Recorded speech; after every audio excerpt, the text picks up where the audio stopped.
예수께서 가버나움에 들어가시니 한 백부장이 나와 간구하여 이르되 주여 내 하인이 중풍병으로 집에 누워 몹시 괴로워하나이다. 이르시되 내가 가서 고쳐주리라.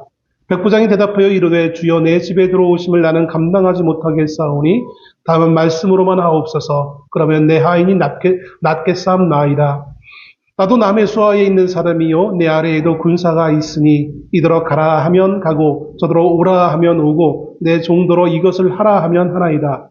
예수께서 들으시고 놀랍게 여겨 따르는 자들에게 이르시되 내가 진실로 너희에게 이르노니 이스라엘 중 아무에게서도 이만한 믿음을 보지 못하였노라. 또 너희에게 이르노니 동서로부터 많은 사람이 이르러 아브라함과 이삭과 야곱과 함께 천국에 앉으려니와 그 나라의 본 자손들은 바깥 어두운 데 쫓겨나 거기서 울며 이를 갈게 되리라. 예수께서 백부장에게 이르시되 가라 네 믿은 대로 될지어다 하시니 그 즉시 하인이 나으니라. 아멘. 오늘 우리가 이 아침에 읽은 본문은 예수님께서 소위 말하는 변화산에 올라가셔서 제자들에게 산상수훈회라고 별칭이 붙은 하나님의 말씀을 가르치신 이후에 그 산에서 내려오셔서 이제 가버나움으로 돌아오시면서 만나게 된 한 백부장과의 사건을 기록해 주고 있습니다. 가버나움이라는 곳은 예수님이 원래 고향이었던 나사렛을 떠나서 그 두 번째로 정착하여 살고 있던 지역으로서 오늘날 갈릴리 호수 북서쪽에 있던 도시 이름입니다. 그리고 이 가버나움이라는 곳이 예수님이 복음 전도 사역 가운데서 갈릴리 전도를 하시는데 그 갈릴리 전도의 중심지 역할을 했던 곳이 가버나움이라는 도시입니다. 이 가버나움으로 다시 돌아오셨을 때 한 백부장이 예수님을 만나기 위해 다가옵니다. 이 백부장에게는 많은 아마 하인이 있었겠죠. 근데 그 중에 한 하인이 중풍병에 걸려 몹시 괴로워하고 있었다는 것입니다. 그래서 예수님을 만나서 이 백부장은 자신의 집에 있는 한 하인이 중풍병으로 인하여서 괴로워하고 있습니다라고 고백을 합니다. 그래서 오늘 말씀에 따르면 7절에 예수님이 내가 가서 고쳐주리라 이렇게 말씀을 하시죠. 그런데 이상하게도 당황스럽게도 예수님의 이 말씀에 백부장은 이런 반응을 보입니다. 그것이 8절입니다. 읽었지만 다시 한번 봅니다. 주여 내 집에 들어오심을 나는 감당하지 못하겠사오니 다만 말씀으로만 하옵소서. 그러면 내 하인이 낫겠사옵나이다. 열왕기하에 얼마 전에 우리가 말씀을 봤던 열왕기하에 나아만이라는 장군, 아람의 장군이 등장합니다. 거기에 그 나아만 장군은 나병 환자였죠. 나병 환자였던 나아만이 자신의 병을 치료하기 위해 소문을 듣고 선지자 엘리사를 만나러 옵니다. 그런데 엘리사는 나병에 걸려있는 이 나아만을 맞아서 그를 위해 기도해 주는 것도 아니고 뭔가 만져주는 것도 아니고 아예 애시당초 처음부터 얼굴과 얼굴을 대면하지도 않았습니다. 그러자 나아만은 자신을 박대한다라고 생각하고 매우 분노했죠. 그러면서 그는 병의 치료고 뭐고 분노한 감정을 다스릴 수 없어서 화를 내며 자신의 집으로 돌아가려고 하는 그런 행동을 합니다. 그러한 나아만의 장군과 오늘 본문에 나와 있는 이 백부장의 이 행동은 너무나 정반대의 모습을 보이고 있는 것을 봅니다. 나아만은 만나주지 않는 선지자를 향하여서 분노합니다. 왜 이렇게 성의가 없어? 그래도 내가 장군인데 좀 나를 만나는 게 당연한 거 아니야? 라고 생각했을 것입니다. 그런데 오늘 백부장은 예수님을 만나서 예수님이 너의 집에 가서 내가 병에 앓고 알아 누워있는 그 하인을 위해 병을 고쳐주기 위해 너의 집에 가겠다라고 말씀하시다. 감당할 수 없겠습니다. 나는 감당할 수 없습니다라고 오히려 오시고자 하는 그 예수님의 앞길을 막는, 사양하는 이상한 반응을 보입니다. 여러분, 여러분의 집에 오늘 한 나라의 대통령이 가시겠다 하면 여러분 어떻게 하시렵니까? 물론 약간 체면치레 하시는 분들은 내가 나오다가 오늘 집에 아무것도 청소도 안 했는데 더러운데 라고 해서 뭐 긴장하실 분도 있을지 모르겠어요. 그럼에도 불구하고 한 나라의 대통령이 가겠다는데, 아니 대통령이 아니라 뭐 대통령 언저리에 있는 사람이 간다 할지라도 매우 그 마음속에 분주하고 여러 가지 복잡한 생각이 있을 줄로 생각되어집니다. 오늘 이 백부장은 자신의 소원을 가지고 예수님을 만났습니다. 그리고 예수님은 그 백부장을 만나셔서 단지 말씀만 한 것이 아니라 오늘 너의 집에 가겠다라고 말씀을 하고 있는 것이죠. 그런데 그러한 예수님의 말씀에 백부장은 정중하게 어떻게 보면 사양의 의미를 담고 있는 말을 합니다. 물론 그 의미 자체는 사양은 아니겠지만 그러나 자신의 집에 가시겠다고 하는 그 예수님의 의도와는 다른 반응을 하고 있는 것이죠. 그러면서 예수님 백부장은 이렇게 말합니다. 9절 말씀이죠. 나도 남의 수하에 있는 사람이요 내 아래에도 군사가 있으니 이더러 가라 하면 가고 저더러 오라 하면 오고 내 정도로 이것을 하라 하면 하나이다. 이것은 자신의 경험을 이야기하는 것입니다. 그런데 이 자신의 경험을 가지고 이야기하고 있는 백부장의 이 말을 고백을 들으면서 예수님은 놀라워하시면서 그 답을 한 백부장의 말을 가지고 이어서 제자들을 향하여서 가르침을 하십니다. 10절 말씀에 예수께서 들으시고 놀랍게 여겨 따르는 자들에게 이르시되 내가 진실로 너희에게 이르노니 이스라엘 중 아무에게서도 이만한 믿음을 보지 못하였노라. 예수님은 이 백부장의 고백을 듣고 들으시고 이스라엘 중에 아무도 이만한 믿음을 가지고 있는 사람을 못 봤다라고 말씀을 하시는 겁니다. 그러면서 한 가지의 가르침을 가르치시죠. 그리고 마지막에 결론으로 예수님은 백부장을 향하여서 가라 내 믿은 대로 될지어다라고 말씀합니다. 오늘 백부장은 어떤 믿음을 가지고 있는 사람이었을까요? 예수님이 내 믿음대로라고 말씀하고 있는데 그는 어떤 믿음을 가지고 있는 사람이었기에 예수님이 이렇게 말씀을 하시고 있는 걸까요?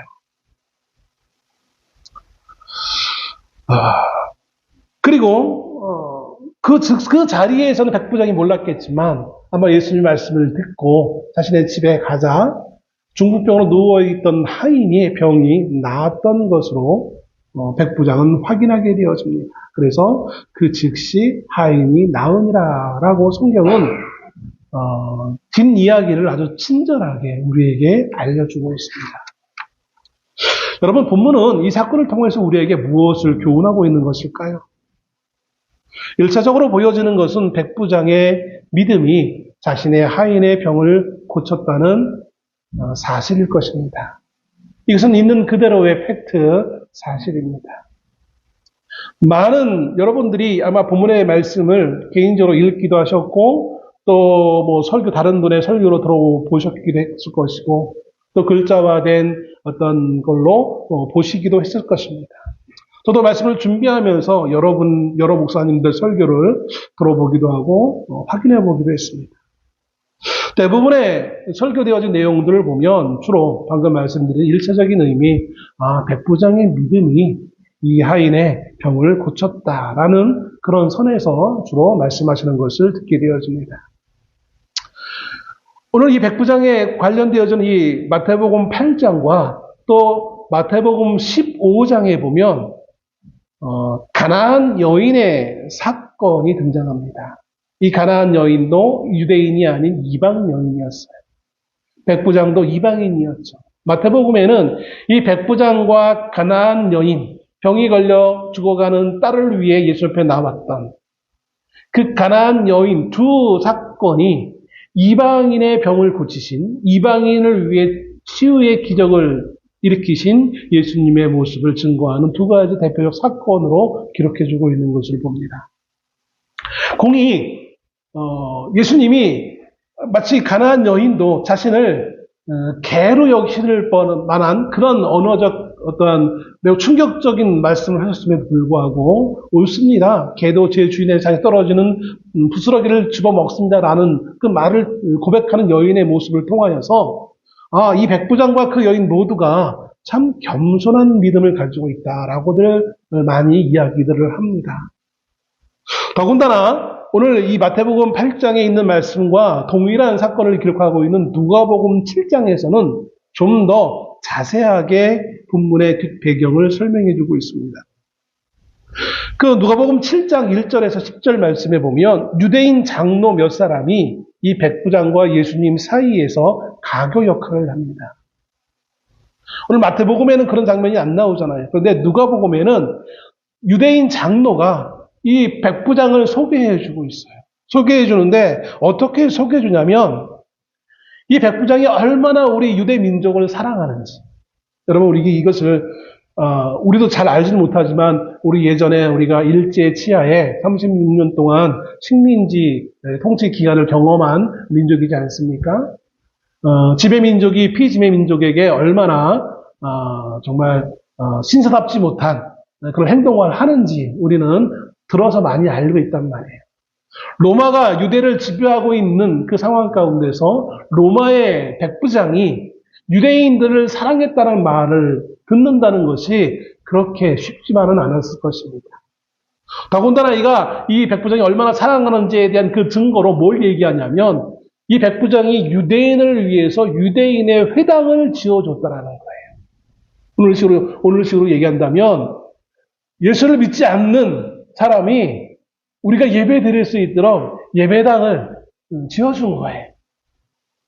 그런 유대인들의 입장에서 얼마나 이 백부장이 대견해 보였고 존경스럽고 또한 백부장이 유대인을 사랑한 것만큼 유대인들도 이 백부장을 사랑할 만한 요소가 얼마나 많았겠습니까? 근데 왜 이 유대의 장로들은 이 백부장의 이런 모습을 예수님에게 소개하는 걸까요? 이 백부장이 안타까운 상황에 처해 있는데 그 사랑하는 그 하인의 병을 예수님 그러니까 고쳐줘야 될 이유가 여기에 있습니다라고 일종의 탄원을 하고 있는 거예요. 그래서 누가복음 7장에 있는 말씀을 통하여서 이 백부장은 예수님이 기적을 일으켜야 될 당위성이 충분히 있음을 설명합니다. 단지 그냥 사랑이 아니라 왜 사랑했겠냐는 거예요. 왜 유대 성전을 회당을 지어줬겠냐는 거예요. 이 사람이 얼마나 믿음의 사람이었고 또 이 사람이 하인을 사랑하는 것, 이 문장 자체가 얼마나 이해할 수 없는 것인지. 주인의 입장에서 하인을 사랑한다? 오늘날 인권적인 측면에서는 당연한 걸지 모르겠지만 옛날 고대 시대에 하인이라는 것은 그렇게 인격적 대우를 받을 만한 그런 위치에 있는 존재는 아니었잖아요. 물론 노예와는 좀 다르긴 했겠지만 그럼에도 불구하고 이 사람이 얼마나 인격적으로 겸손하고 사랑이 많은 사람인지 자기 집안에 있는 하인조차도 병들어 누워있는 그 하인을 얼마나 사랑하는지. 그래서 이 병이 빨리 낫기를 바라는 마음을 가지고 예수를 만나러 왔으니 이 백부장이 평상시에 얼마나 인격적으로 훌륭한 사람이었는지를 간접적으로 증거하고 있다라고 많이들 이야기해 볼 수 있을 것입니다.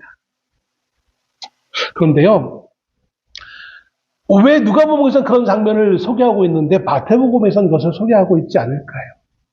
같은 사건을 기록하고 있는데 누가복음에서는 설명해주고 있는 부분을 마태복음에서는 의도적으로 삭제하는 거예요. 우리가 성경 읽다 보시면요, 복음서에 같은 내용이 반복적으로 기록되어진 부분들이 없지 않아 있습니다. 근데 이상하게도 같은 내용이면서도 다르게 표현하는 부분들이 있어요. 그것은 틀렸기 때문이 아니라 각각의 복음서를 기록하는 사람이 성령의 감동을 받아서 기록할 때에 다른 목적을 가지고 기록하고 있기 때문에 그렇다는 것입니다. 오늘 본문 말씀과는 좀 상관이 없지만 오늘 여러분이 갖고 있는 성경을 보시면 성경에 본의 아니게 이제 그 성경 말씀만이 아니라 제목이 있는 부분들도 있고 또 가로를 쳐고 다른 성경 요절을 기록해 줘 있는 부분들이 있어요. 특히 복음서에 보면 여러분 갖고 있는 오늘 이 본문도 누가복음 7장 1절부터 10절, 요한복음은 4장 43절에서 53절이라고 이렇게 설명해 줘서 같은 사건이라고 우리가 찾기 쉽게 해주기 위해서 표시한 부분이 있어요. 그런데 오늘 이 본문의 사건에서 누가복음 7장은 맞지만 요한복음 4장에 기록되어 있는 사건은 요 동일한 사건이 아니에요. 이걸 기록한 사람이 잘못 기록한 것 같아요. 누가복음에 있는 이 사건은 비슷한 것 같지만 다른 또 기적 사건이에요. 여러분 읽으실 때 참고하시고 보시는 게 나을 것 같아요. 아무튼 누가복음과 마태복음은 같은 사건을 기록하고 있지만 그 의도는 다른 거예요.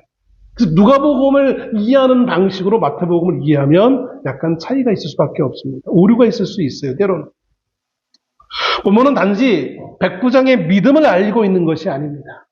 야, 믿음을 가지고 이 겸손한 믿음을 가지자. 이 백부장이 얼마나 이 겸손했냐. 그래서 하인의 병까지 고쳤다. 우리도 겸손해지자. 틀린 말은 아니지만 본문이 의도하고 있는 내용은 아닌 거예요.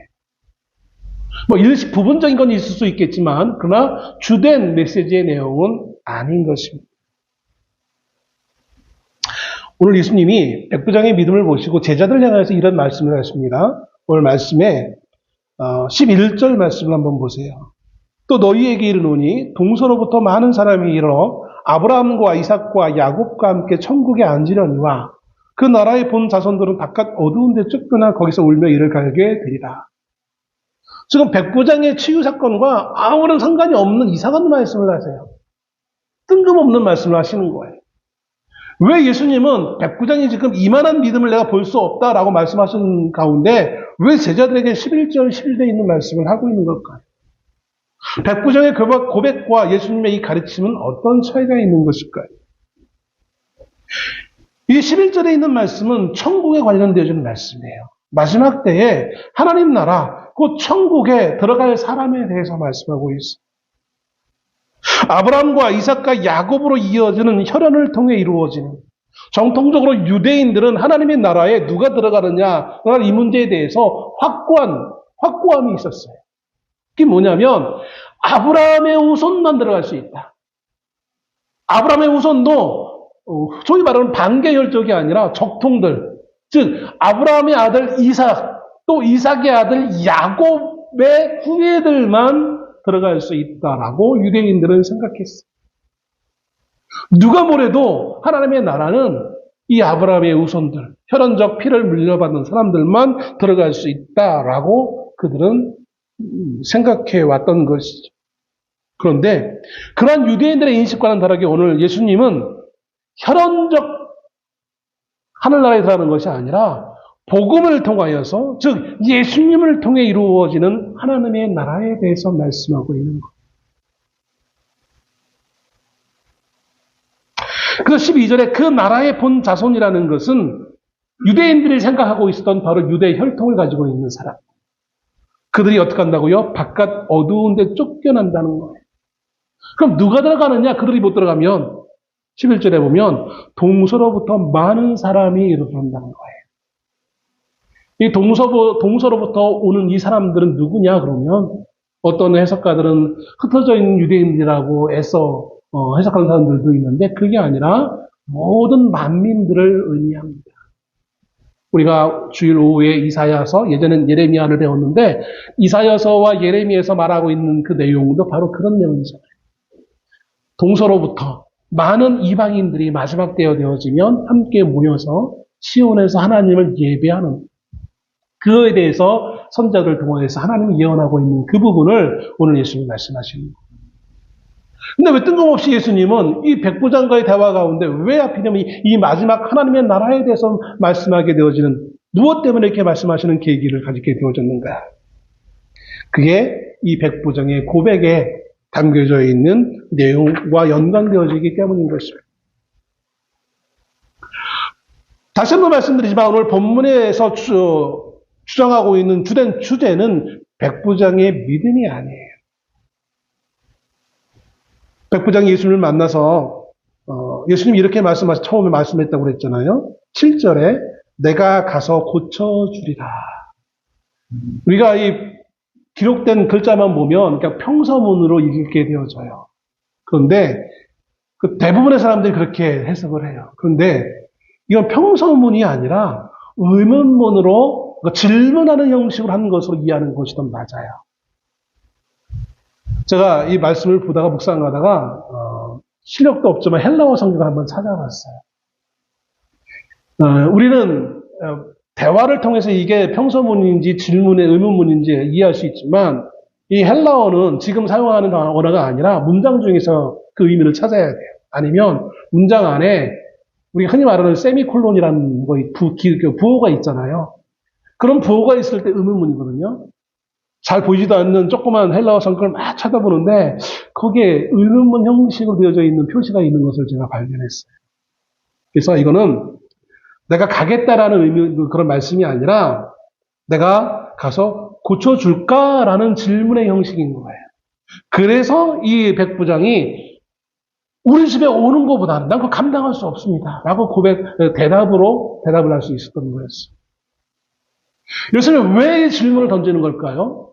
그냥 평상시처럼 그냥 고쳐주겠다라고 말을 한다든지 아니면 아까 말씀드렸던 마태복음 15장에 나와 있는 말씀처럼 너 이방인이니까 이방인은 내가 안 고쳐줄 거야 라고 말을 한다든가 아니면 누가복음 17장에 나와 있는 것처럼 유대 장로들이 부탁했으면 마지못해 그래 고쳐줄게 이렇게 하면 되는데 왜 질문 형식으로 하는 것일까?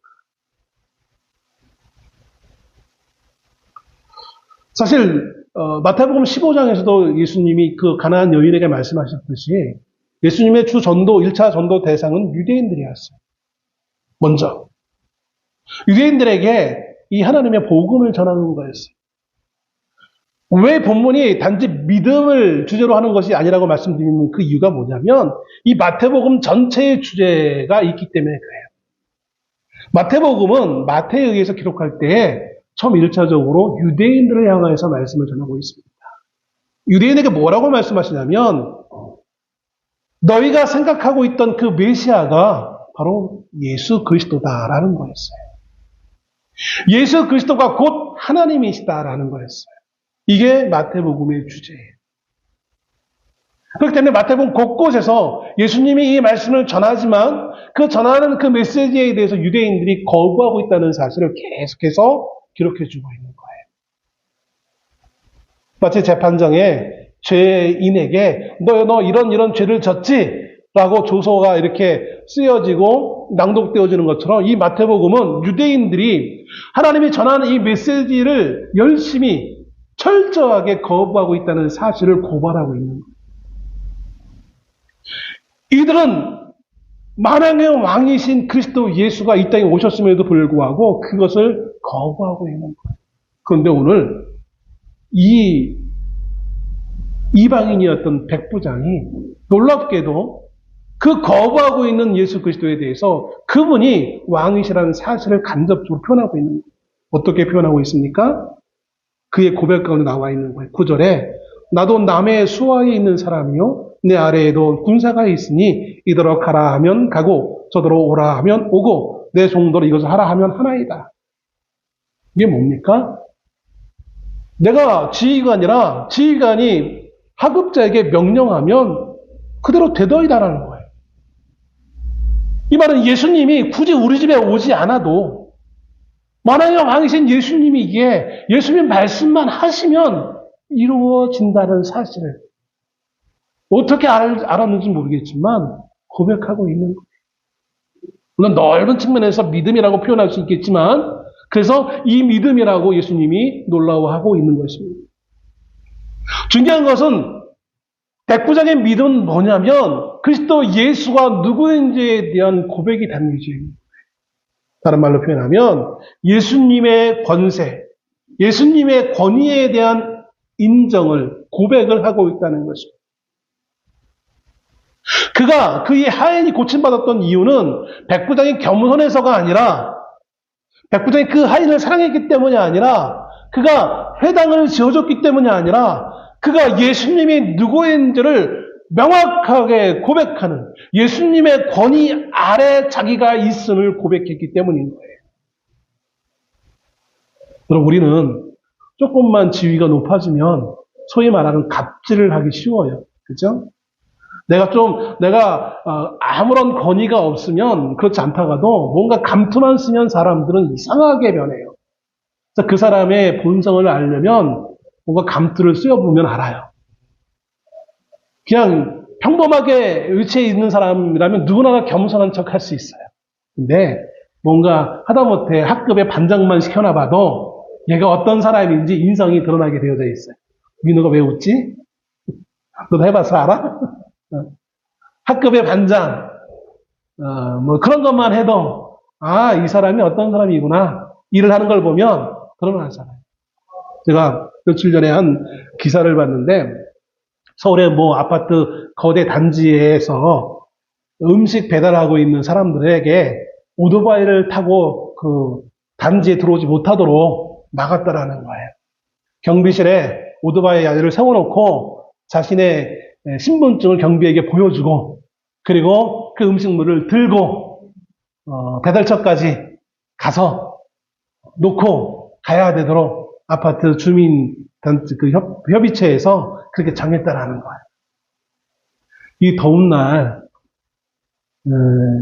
오토바이를 타고 가도 참 더울 텐데 그것도 뭐 좁은 데가 아니라 대단지 아주 큰 단지라고 하더라고요. 왜 그렇게 했느냐? 아파트 구성원들의 개인 정보를 지키기 위해 그게 어떻게 개인 정보를 지키는 건지 모르겠는데 자신의 정보는 지키지만 배달원들의 개인 정보는 경비원들에게 확인받으며 그다음에 그 식으면 안 되는 음식들을 가지고 도보로 이용하다 보면 그걸 받을 때 또 그 사람은 그럴 거 아니에요. 왜 음식이 식었느니 뭐 어쩌니 이럴 거 아니에요. 음식이 뭐 엎어졌느니 뭐 국물이 흘렀느니 이럴 거 아니에요. 내가 시켰으니까 손님은 왕이야 라는 그런 말인지 모르겠는데 우리는 별거 아닌 거 이렇게 갑질하기 쉬워요.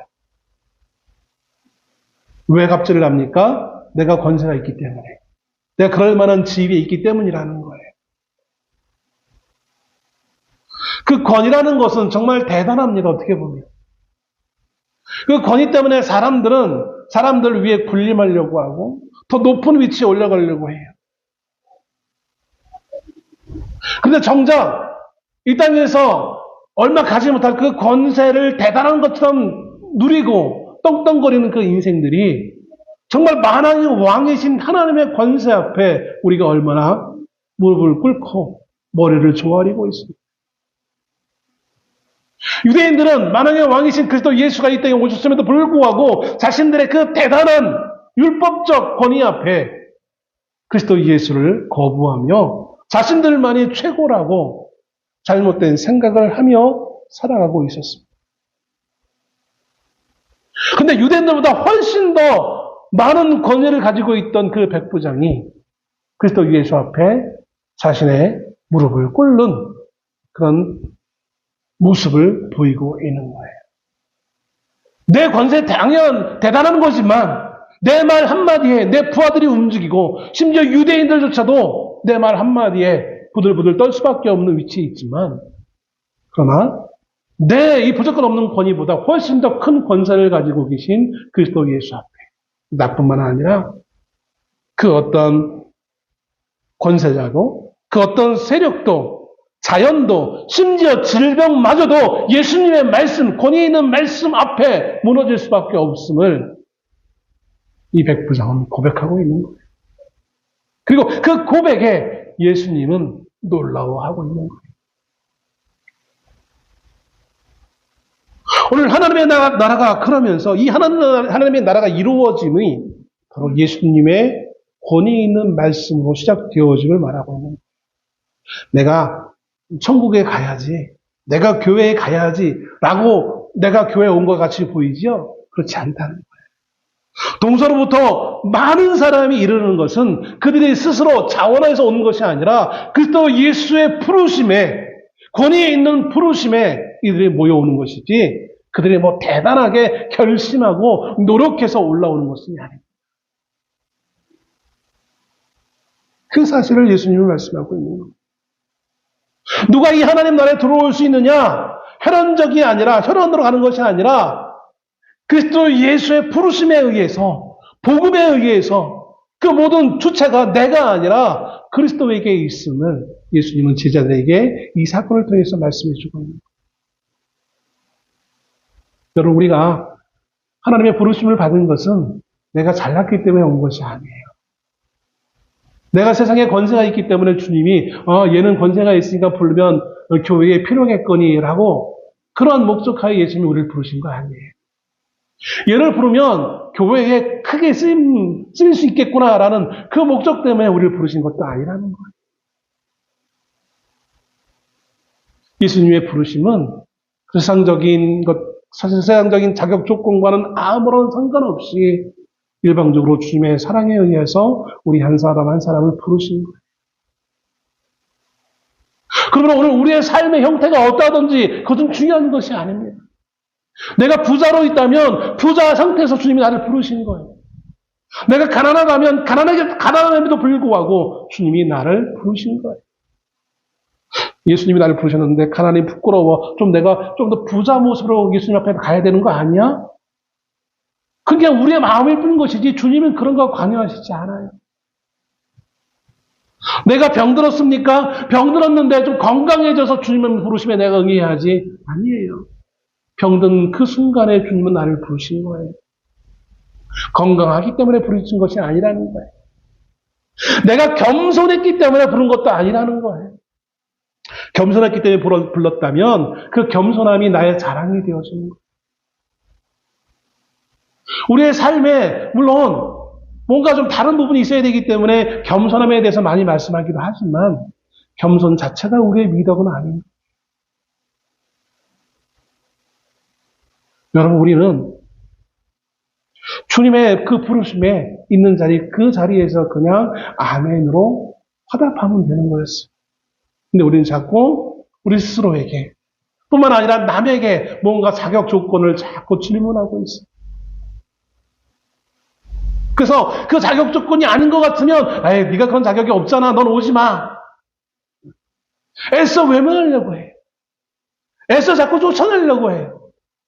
우리의 공동체 안에 너는 어울리지 않아 라고 자꾸 무언가 직접적인 말은 못하지만 뭔가 자꾸 눈치를 주는 거예요. 도대체 우리가 뭐가 잘났기에 우리가 주님 앞에 무엇을 내놓을 것이 있기에 형제된 자매된 우리의 이웃을 그렇게 정죄하며 판단하며 내가 가지고 있는 것을 그렇게 자랑하고 보잘것없는 그 권세를 대놓고 그렇게 행사하려고 노력합니다. 죄송해요. 제 얘기를 좀 할게요. 제가 어느 교회 부교육자로 있는데 어느 날 한 장로님이 저에게 복도에서 마주쳤어요. 장로님이 이런 말을 하는 거예요. 전사님, 여기 우리 이 교단에서 목사 하고 싶어? 이렇게 하면 안 돼. 이렇게 협박적으로 저에게 저는 협박으로 들었어요. 본인은 뭐 충고로 말씀하시는지 모르겠지만 저는 그걸 협박으로 들었어요. 내 말을 들으라는 거예요. 목사 편 들지 말고 내 편을 들으라는 거예요. 내가 원하는 거 들어주라는 얘기인 거예요. 사사건 내가 계획하는 대로 그게 협조적이지 않아. 몇 번 제가 조금 반대한 적이 있거든요. 장로님이 하는 거예요. 왜냐하면 그 장로님이 제가 맡은 청년부의 담당 부장이었어요. 근데 이것은 올바르지 않은데 라고 해서 제가 어제 청년부를 지도하면서 제가 담당하는 거니까 몇 가지 이제 반려시킨 것이 있었거든요. 전 그 당시에 기분도 나쁘기도 했고 잠깐 충격적이었어요. 아니 어쩌면 이럴 수 있을까? 물론 연륜으로 본다면 그분이 훨씬 더 저보다 연세가 많으시고 여러 가지 많은 경험도 많으시겠죠. 근데 꼭 그런 식의 표현을 해야만 했을까? 여러분, 우리는 내가 가지고 있는 권세를 마치 대단한 걸로 착각하며 우리는 살아갑니다. 내가 받은 그 하나님의 은혜가 물론 은혜예요.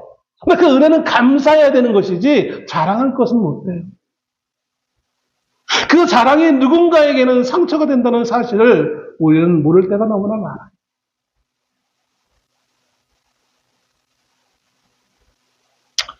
본문은 단지 치유의 기적이나 겸손함이나 믿음을 증거해 주는 것이 아니라 예수님의 권세, 예수님의 권위를 보여주고 있는 것입니다.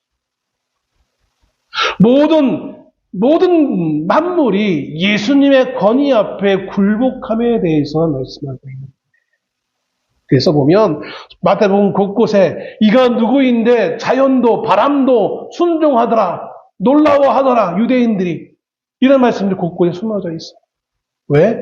마태복음에서는 우리에게 예수님이 참된 권세자임을 알려주시기 위하기 때문이기 것입니다. 참된 권세자이신 그 그리스도 예수가 우리 앞에 있으니 그 권세 앞에 우리가 당연히 순종해야 된다는 거예요. 여러분, 결론을 맺습니다. 우리는 예수의 권세 앞에 있는 사람들입니다. 교회에서만 예수의 권세 앞에 있는 것처럼 착각하지 마세요. 우리의 일상의 삶도 예수님이 주인 되시는 그 세상 가운데 우리가 살아가는 거예요. 세상의 권세자들 앞에서도 우리가 두려워하며 좀 자기를 낮추는 모습을 보일 수밖에 없는 우리 인생인데, 만왕의 왕이신 하나님이 늘 우리와 함께 하시고 우리를 바라보고 계신다고 여러분 생각해 보시기 바랍니다. 우리의 삶이 어떻게 이렇게 긴장감 없이 살아갈 수 있습니까? 하나님의 은혜 좋습니다. 하나님 우리를 사랑하세요. 살아가는 만큼 우리에게도 긴장감이 필요합니다. 사랑이라는 것은 내 마음대로 하라는 의미가 아니에요. 나를 사랑하시는 그분 앞에 나 또한 그분을 사랑하며 그분 앞에 우리가 예의를 다해야 되는 거예요.